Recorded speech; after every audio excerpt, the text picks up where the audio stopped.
मैं एयरपोर्ट में जा रहा था, एक सज्जन मुझे पीछे से बुलाए, अरे स्वामी जी रुकिए रुकिए। मैं रुक गया। वो आके कहते हैं भगवत गीता है क्या? मैंने कहा मेरे पास अभी तो नहीं है, लेकिन मंदिर में मिल जाएगी। वो कहते हैं मेरा अब लगभग 80 वर्ष हो गया है, सोच रहा हूं सही उम्र है गीता पढ़ने का, स्टार्ट करता हूं, ऐसा सोच रहा हूं। बाकी सब उत्तरदायित्व तो हो गए, अब मैं सोच रहा हूं गीता पढ़ना शुरू करूं। आपका क्या विचार है? मैंने कहा सर आप करते क्या हैं? वो मुझे बोले मैं सीए हूं। मैंने कहा वो चार्टर्ड अकाउंटेंट? वो बोले नहीं, कंप्लीट आराम। तो मैंने कहा भागवत में कहा गया है, प्रहलाद महाराज कहते हैं कौमारम आचरेत प्रज्ञो, आध्यात्मिक जीवन शीघ्र अतिशीघ्र आरंभ करना चाहिए, विलंब नहीं करना चाहिए। और इसीलिए श्रवण और कीर्तन की व्यवस्था हर वर्ग के व्यक्ति के लिए उपलब्ध करा देना चाहिए। इसलिए कई बार लोगों के मन में ये भय होता है कि आध्यात्मिक जीवन से ज़्यादा जुड़ेंगे तो सब कुछ छोड़ना पड़ेगा, सब कुछ छोड़ना पड़ेगा। इस प्रकार लोगों के मन में एक भय होता है। एक कॉलेज के स्टूडेंट को मैं प्रसाद दे रहा था, वो प्रसाद लेने से मना किया। मैंने कहा यार गीता मना करता हुआ आदमी देखा है, प्रसाद मना करता हुआ तुम तो प्रथम व्यक्ति है, प्रसाद क्यों नहीं ले रहा है? वो बोलता है मुझे डर लगता है मेरा भी हेयर स्टाइल आपके जैसा हो जाएगा।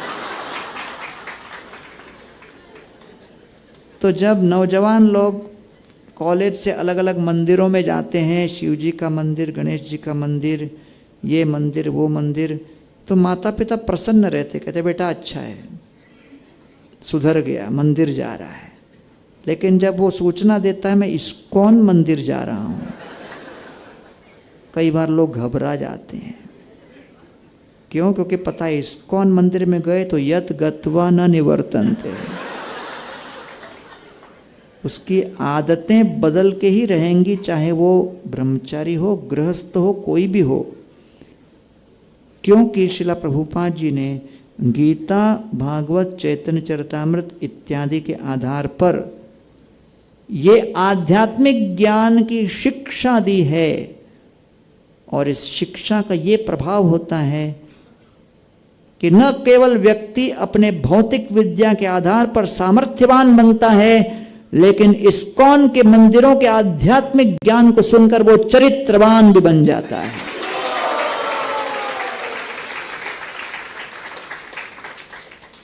एक हमारे मंदिर में ब्रह्मचारी ज्वाइन हो गए तो उनके पिताजी आकर मेरे से झगड़ा करने लगे, ये कोई उम्र है क्या इसकी ज्वाइन होने की? जब वो मेरे उम्र का होगा तब मंदिर में ज्वाइन होना चाहिए ना। तो मैंने कहा ठीक है बेटे को जाने दो, आप आ जाओ। वो घबरा गए, मेरे को देख के बोलते हैं घर पे पूछ के बताता हूं। अगले दिन आए, बोले बेटे को ही रहने दो। तो इतना आसान नहीं है आदतों को बदलना। इसलिए श्री रामचंद्र जी स्वयं अपने उदाहरण से प्रस्तुत कर रहे हैं कि अगर श्रवण करना हो, कीर्तन करना हो, भजन करना हो, साधना करनी हो, वो केवल सत्संग में संभव है। कलयुग में, कलयुग को कहा गया है age of quarrel and hypocrisy. या तो कलह या फिर कपट। कलह और कपट के बीच कलयुग का प्राणी लटका हुआ है। कलयुग के 4 लोग मिलेंगे तो कलह होगा, अकेला रहेगा तो कपट होगा। अरे भाई करे तो क्या करे।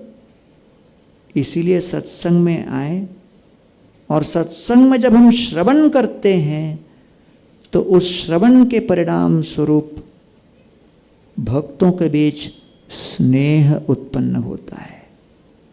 यत शृण्वतो पैति और अतिर्वितृष्णा सत्वं च शुद्ध्यत अचिरेण पुंसा भक्तिं हरौ तत् पुरुषे च सख्यं तदेव हारं वद मन्यसे चेत। दशम स्कंद में परीक्षित महाराज व्यक्त करते हैं कि जब हम सामूहिक रूप से वैष्णव संघ में बैठकर श्रवण करेंगे तो उस श्रवण के 5 परिणाम होते हैं। सर्वप्रथम अरतिर, डिस्टेस्ट चला जाएगा। जो कथा सुनने के प्रति अरुचि है वो अरुचि रुचि में परिवर्तित हो जाएगी। समझ रहे हैं? तो जब श्री कृष्ण या राम की कथा सुने तो कुछ समय के पश्चात मन भटकने लगता है और ध्यान मग्न नहीं रह पाता। अपने बारे में कोई कुछ सुनाने लगे, मन तुरंत मग्न हो जाएगा, क्योंकि हमारे विषय में चर्चा हो रही है। तो इसलिए बद्ध जीव के अंदर अरतिर विद्यमान है। अरतिर मीन्स लैक ऑफ टेस्ट। तो इसलिए कथा में मन भटकना या फिर निद्रा आ जाना ये सब स्वाभाविक है। क्योंकि जब कुंभकर्ण की हत्या की तो कुंभकर्ण के वध के पश्चात कुंभकर्ण की पत्नी निद्रा देवी ने श्री रामचंद्र जी से निवेदन किया कि मेरे पति कुंभकर्ण ने मुझे आश्रय दिया था, अब उनके वध के पश्चात हम कहाँ जाएं? तो रामचंद्र जी ने वरदान दिया कि निद्रा देवी आप उस स्थान में जाना जहां मेरी कथाएं होंगी। तो जैसे ही कथाएं आरंभ होती है, निद्रा देवी आश्रय ढूंढते हुए उचित पात्र को ढूंढती है। तो इसलिए सावधान रहना, निद्रा देवी ढूंढ रही है, आश्रय कौन देगा। बहुत साल पहले राधानाथ महाराज जन्माष्टमी की कथा सुना रहे थे चौपाटी मंदिर में। 97-98 की बात है। कथा पहले 1 घंटा, 2 घंटा, 3 घंटा, 4 घंटा, और हर 2 घंटे के बाद महाराज पूछ रहे थे शैल आई कंटिन्यू, और सब भक्त लोग हरि बोल बोल के लगभग 4.5-5 घंटे की कथा थी वो। कथा के बाद हम लोग में से कुछ ब्रह्मचर्य आश्रम में आए, और आपको तो पता है जन्माष्टमी के दिन निर्जला वगैरह रखते हैं, थके हुए रहते हैं। थके हुए नहीं भी रहते हैं तो निर्जला सुन के थक जाते हैं। तो फिर आकर आश्रम में धड़ाम करके 4-5 ब्रह्मचारी लेट गए और सोने लगे, खर्राटे भी मारने लगे।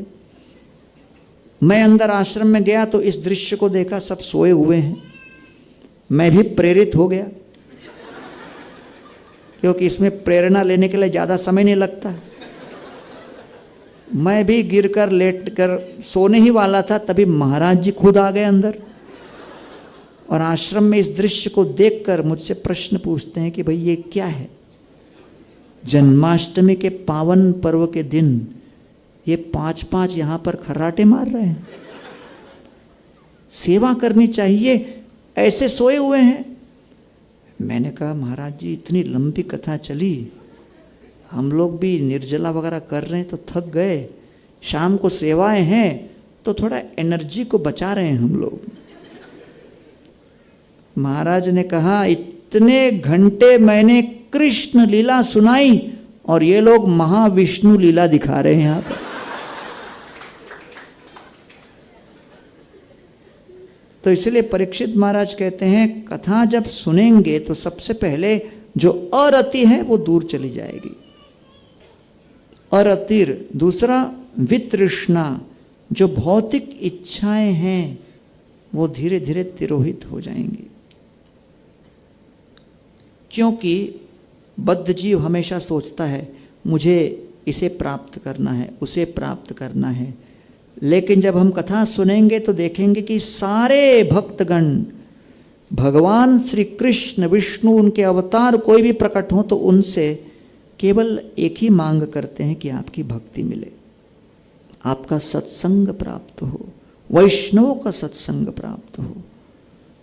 तो उन अभिलाषाओं को सुन सुन कर बारंबार मन में संस्कार बदलने लगते हैं और लगता है कि भाई मैं ऐसे सत्संग के अंदर बैठा हूं जिसकी मांग ध्रुव महाराज, प्रहलाद महाराज, सुदामा जी सब लोग कर रहे हैं। वो भी साक्षात भगवान के सानिध्य में होकर बारंबार वो अपनी अभिलाषा व्यक्त कर रहे हैं कि सत्संग दीजिए, सत्संग दीजिए, सत्संग दीजिए। अरे मेरे पास तो पहले ही वो सत्संग है। तो ऐसे सत्संग में रहकर असंतुष्ट होकर विभिन्न प्रकार के अन्य कल्पनाएं करके क्यों मैं अपना जीवन बर्बाद करूं। इस सत्संग में ही अपने जीवन को समर्पित कर, मन को भगवान श्री कृष्ण श्री राम के चरण कमलों में समाहित कर मैं इस मानव जीवन को सफल बनाऊं। ऐसा विचार करके जब व्यक्ति साधना करने लगता है तो उसका जीवन वैसा ही होता है जैसा श्रील प्रभुपाद जी ने कहा, chant Hare Krishna and be happy. तो इसको कहते हैं वितृष्णा, अर्थात अन्य दूसरी अभिलाषाएं समाप्त होने लगती हैं। लगता है कि मैं किस मायावी सुख के पीछे लगा हूं। सभी लोग तो कृष्ण को प्राप्त करने की अभिलाषा कर रहे हैं, श्री राम को प्राप्त करने की अभिलाषा कर रहे हैं, वो तो मुझे मिल चुके, तो क्यों मैं असंतुष्ट हूं। Why should there be hankering and लैमेंटेशन।